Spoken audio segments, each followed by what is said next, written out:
네, 반갑습니다. 서울역사박물관 학예연구부장입니다.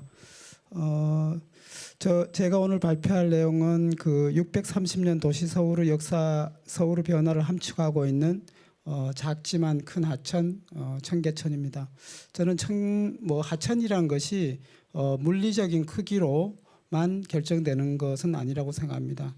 그 공간에 담긴 시간이라든지 역사, 여러 가지 스토리 이런 것들이 하천의 크기를 결정하지 않나 이렇게 생각합니다.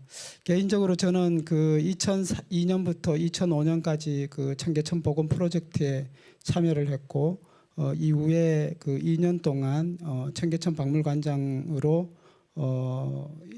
재직을 하고 있었습니다.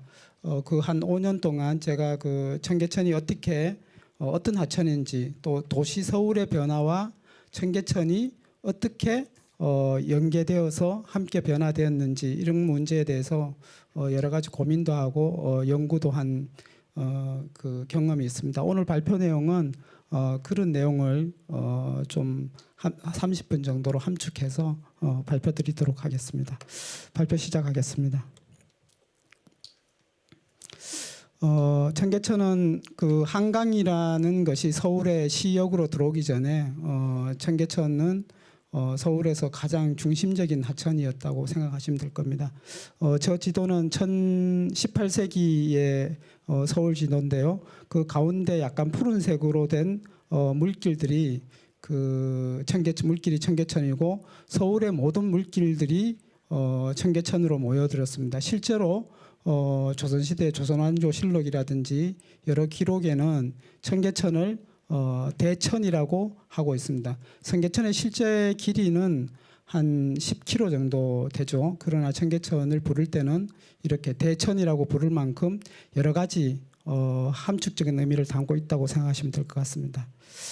또 청계천은 어떻게 보면 그 한양이 그 1394년에 조선왕조 수도로 결정되면서 태조 이성계가 한양의 도시를 건설하죠. 이럴 때에 남북축과 동서축이 있는데 청계천은 지금의 종로대로 운종가와 함께 그 한양의 동서축을 연결하는 그 한양 도시계획의 굉장히 중요한 축이었습니다. 그래서 지금 여기 그림에서 보시는 것처럼 저 가운데 그 지금 현재 종로대로와 함께 그 밑으로 남쪽으로 청계천의 파란 물길이 흐르는 것을 보실 수 있겠습니다.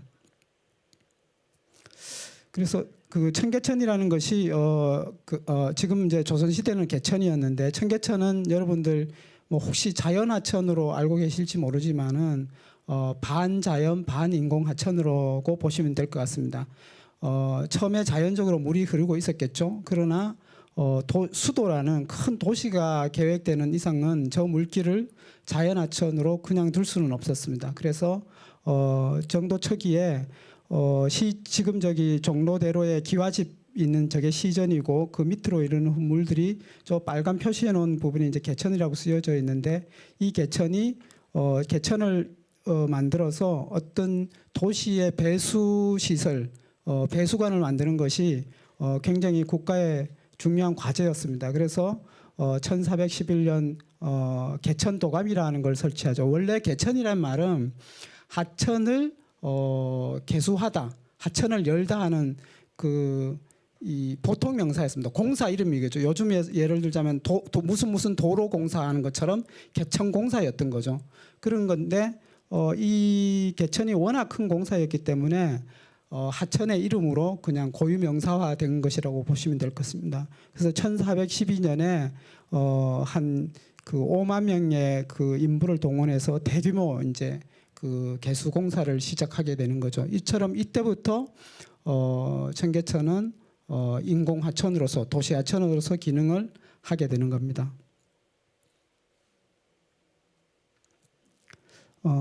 그 다음에 이제 그 청계천을 두고 여러 가지 논쟁이 있는데 정말 중요한 논쟁 중에 하나가 세종 26년 1344년에 개천을 맑은 하천으로 그대로 유지를 해야 되는 건지 아니면은 배수로로 사용해야 되는 것인지에 대한 논쟁이 일어납니다.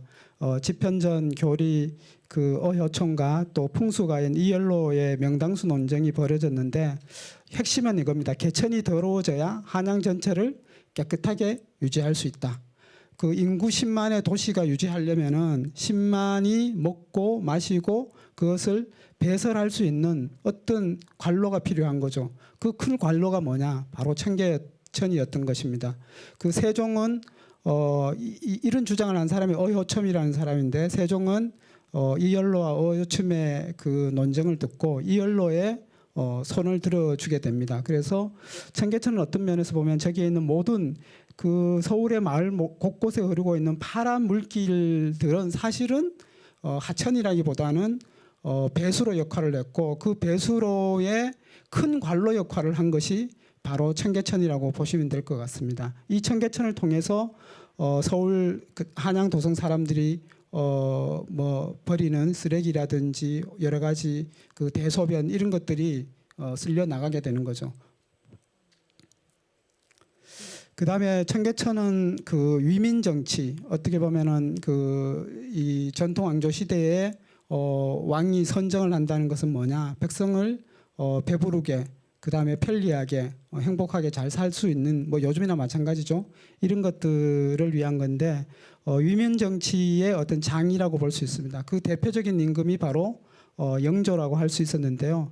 영조가 이제 막힌 개천을 뚫기 위해서 노력을 했습니다. 왜 그런가 하면은 저렇게 태종, 세종 때 조선 전기에 개천을 계속 공사를 하고 그 이후에 조선 왕조의 여력이라는 것은 굉장히 힘들었습니다. 특히 그 1592년에 임진왜란과 1636년에 병자호론을 거치면서 개천 관리에 전혀 손을 쓸 수가 없었던 거죠. 그래서 개천이 막혀 있어서 늘 비만 장마가 지면 개천이 넘쳐서 뭐 가옥이 침수된다든지 인명사고를 난다든지 이런 피해를 입었고 영조는 즉위하자마자 개천을 그 치기 위해서 준설을 하기 위해서 여러 가지 노력했는데 이 큰 개천을 친다는 것은 쉬운 일이 아니었습니다. 신하들의 반대도 심했고 그러나 결국은 이제 영조가 36년에 결단을 내리게 되는 거죠. 그래서 경진준천이라는 것은 그해가 경진년이었기 때문에 경진준천이었습니다.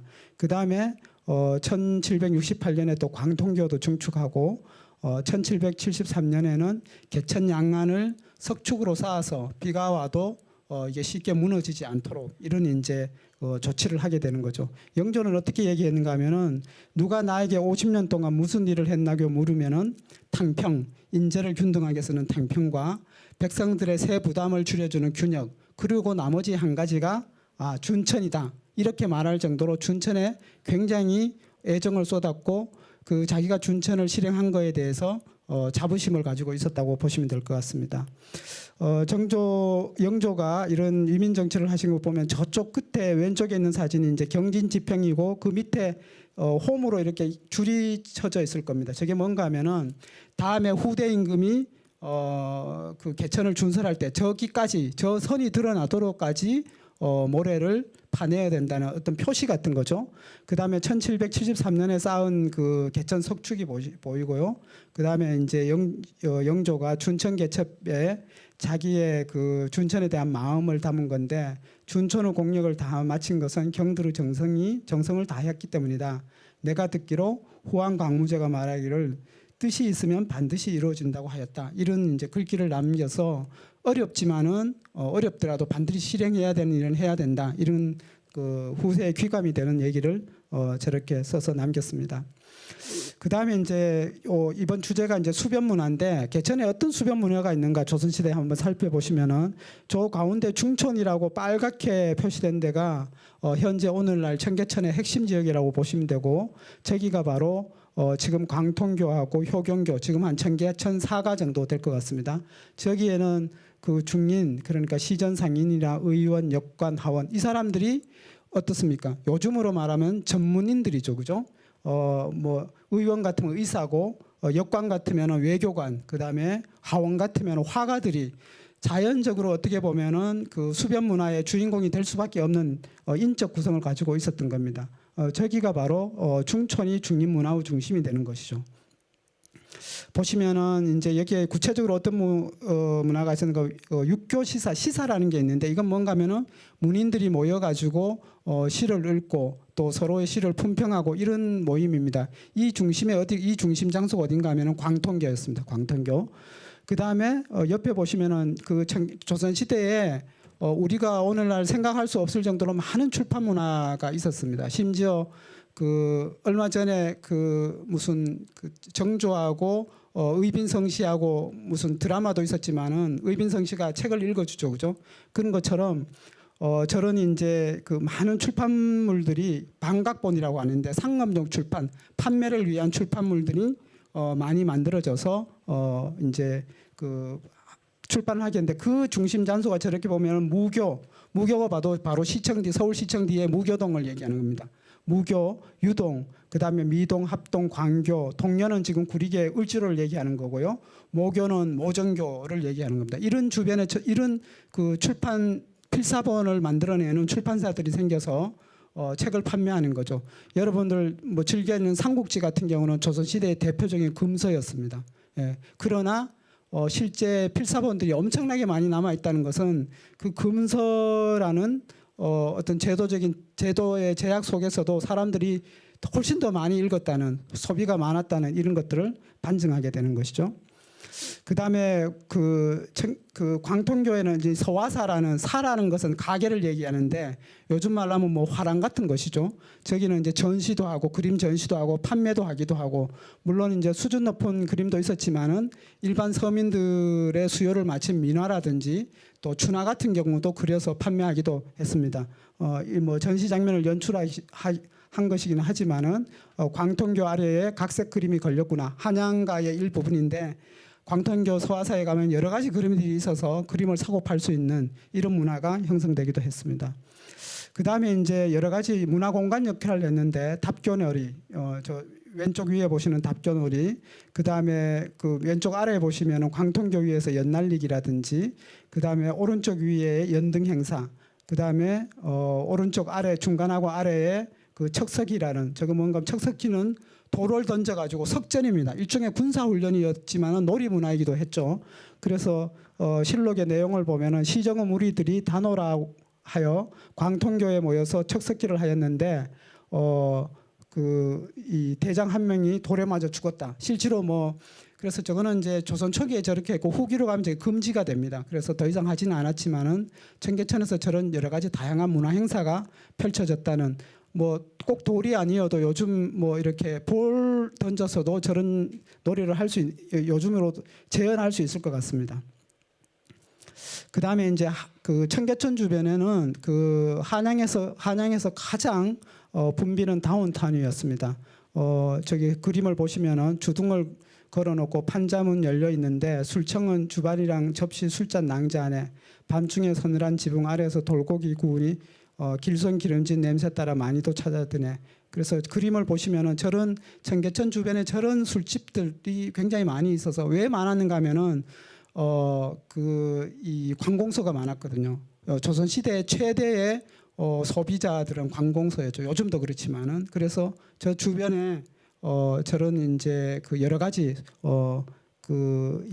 뭐라 그럴까요? 술집이라든지 다운타운이 형성될 수밖에 없습니다. 이쪽에도 보시면 이제 그 기생이 새로 왔는데, 기생이 새로 오자면은 그 이제 별감한테 가장 먼저 인사를 시켜야 되는 것이죠. 그래서 기쁜 마음으로 별감에게 잔치를 베푼다 하네. 그러니까 별감이 이제 가서 거하게 먹고 저런 장면이 그 해원 신윤복의 풍속화에 나와 있습니다.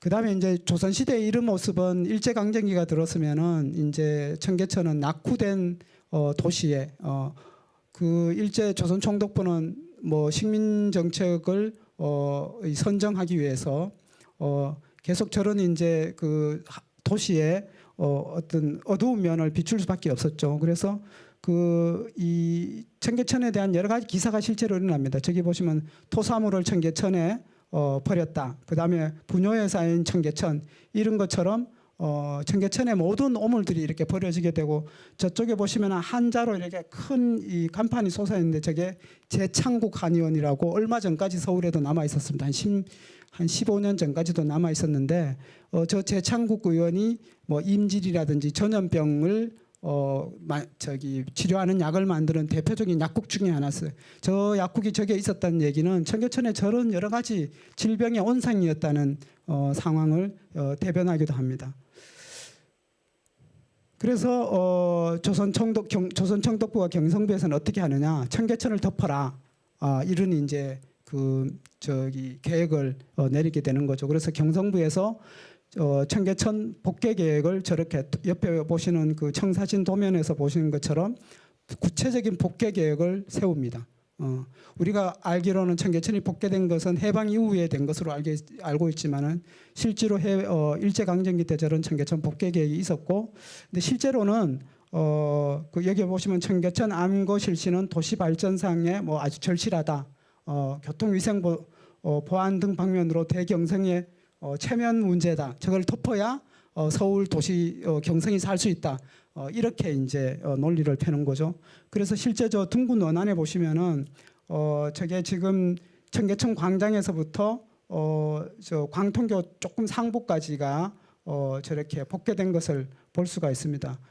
청계천은 암거 계획 광화문 통해서 무교정까지와 부청 앞에서 다옥정 천병까지 이렇게 했다. 그러나 이제 일제강점기 때 이제 그 중일 전쟁이 일어나고 2차 세계 대전이 벌어지면서 저 계획은 저 정도로 실시되고 중단되었던 것이죠. 그리고 해방을 맞이하게 됩니다. 해방이 어떻게 보면 청계천은 압축 성장의 상징이죠. 전쟁 이후 가난과 불교의 대명사가 된 청계천입니다. 역시 서울의 분요 소동 최절정 그 가운데 이제 청계천이 있는 거죠. 그 다음에 청계천에 불이 나고 있고요. 또 이런 이제 복개를 하게 됩니다. 그래서 1955년에 그 광통교 상류에 한 135m를 복개하고 58년부터 61년까지 광통교에서 오간수문, 지금 동대문 그 바로 밑에 오간수문이 있죠. 오간수문까지 복개를 완료하게 됩니다. 그다음에 이제 이 청계천을 덮지 않고는 서울의 근대화를 이룰 수 없다는 것이 당시의 시대 인식이었어요. 그게 가장 손쉬운 것이었죠. 당시에 여러 가지 기술이라든지 경제 상황으로 청계천을 맑은 하천으로 만든다는 것은 굉장히 난해한 작업이었고 현실적으로 불가능했습니다. 그래서 청계천을 복개해서 도로를 만들고 그 위에 다시 고가도로를 세우는 거죠. 저기 빨간 선 안에 있는 것이 이제 바로 세운상가가 되는 거고 청계 고가도로를 건설하고 있는 것입니다. 이렇게 변화된 모습은 그 사라진 하천 그 위에는 서울의 산업화 근대화의 상징 3.1빌딩과 청계 고가도로가 저렇게 보이는 거죠. 저 사진은 1970년대 80년대 서울의 대한민국의 근대화 도시화의 성공 신화를 보여주는 가장 대표적인 사진이었고 대한민국에서 발행하는 모든 홍보 사진에 저 사진이 실려 있다고 보시면 될 것 같습니다. 그래서 저런 모습으로 이제 청계천이 한 10년, 20년이 지나갔죠. 그렇더니만은 청계천이 다시 낙후되는 거죠. 그래서 30년 후 다시 교통체증의 위험이 되고 낙후의 상징이 됩니다. 그래서 KBS 보도를 보면은 1년간 보수를 위해서 통제한다. 그 다음에 청계천 뒤편으로는 저렇게 무화과 주택들이 저렇게 이제 허물어져 가고 있고 고가도로 밑으로는 이제 청계천 주변의 상가들하고 뒤엉켜서 굉장히 교통체증을 유발하는 이런 곳이죠.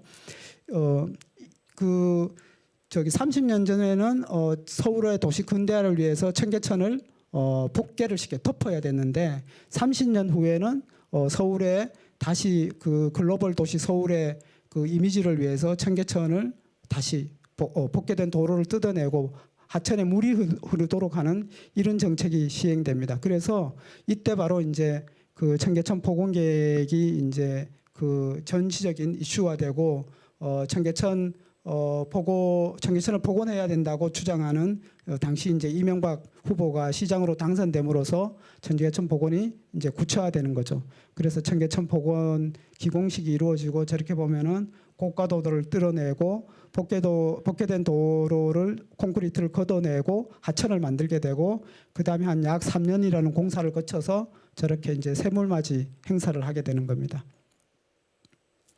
자, 여러분 그 보시면은 제가 연도를 빠뜨리고 쓰지 않았는데 저 왼쪽에 있는 사진이 1960년대 사진이라고 보시면 되고요. 가운데 있는 사진이 1980년대 사진이고 제일 오른쪽에 있는 사진이 2005년 청계천을 복원한 다음에 사진입니다.